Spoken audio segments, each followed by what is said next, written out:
Music is my life. Can you imagine what that must feel like? To hold 3,000 people in the cup of your hand. I would like to take some more lessons. What about a pianist? Yes, I shall need someone. Someone with passion. Cosme McMoon?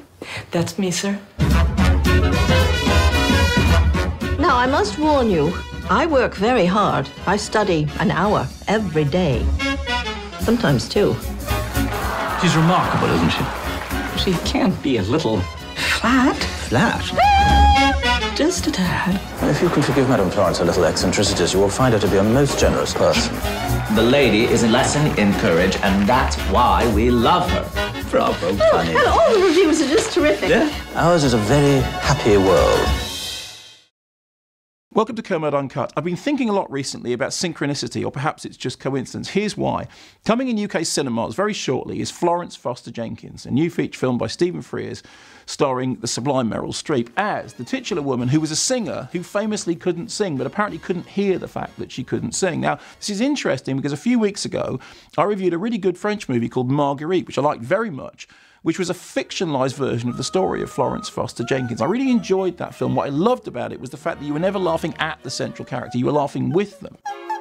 And I'm interested to see how Florence Foster Jenkins stands up against it, whether it has the same charm, the same intimacy. But a lot of people have been saying, well, you know, what are the chances that you're going to get two movies about Florence Foster Jenkins, basically, in around the same time? Well, if you know anything about the history of cinema, this is more common than you'd think. I mean, think your way back to when Robin Hood, Prince of Thieves came out, you know, with Alan Rickman and Kevin Costner. Well, just a few months before that film hit cinemas, we had Robin Hood with Patrick Bergin, a rival production that happened to be in cinemas at the same time. Actually, they got it out first because the theory was there was no way it could compete with Prince of Thieves. That's often the case. The one that comes out first is the weaker one. I'm not sure that's going to be the case with Marguerite, but I don't know.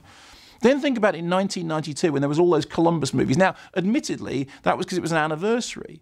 But you had Christopher Columbus, The Discovery, and then you had 1492, the Ridley Scott, and of course we had Carry On Columbus, which was, you know, the Carry On movie that absolutely nobody wanted.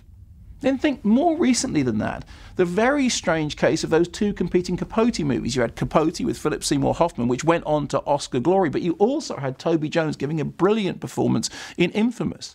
And just a year or so ago, we had two movies with basically the same plot. One of them was Olympus Has Fallen. The other was White House Down. What a shame that it was Olympus Has Fallen that ended up getting the sequel in the shape of London Has Fallen. I would much rather have had a sequel to White House Down. You know, one of the things when you're making a film is the worry about whether anybody else is doing something in the same area.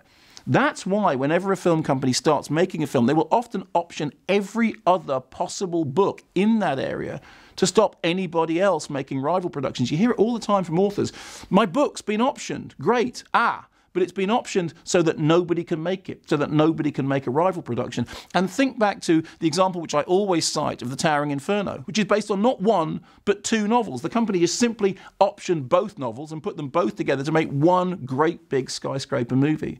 It's strange, because sometimes our perception is that the chances of these coincidences are terribly small. I remember some years ago interviewing Colin Firth about Valmont, and I asked him whether it bothered him at all that Dangerous Liaisons had pretty much stolen that film's thunder. And he said, no, Dangerous Liaisons is a perfectly good movie. It's an interesting movie. It's not quite as good as Valmont. Dangerous Liaisons is the one that everyone remembers. It's strange. We think that these things are terribly unlikely to happen. Actually, the strange thing is that they don't happen more often. Do you want to try another take? Well, I don't see why. That seemed perfect to me.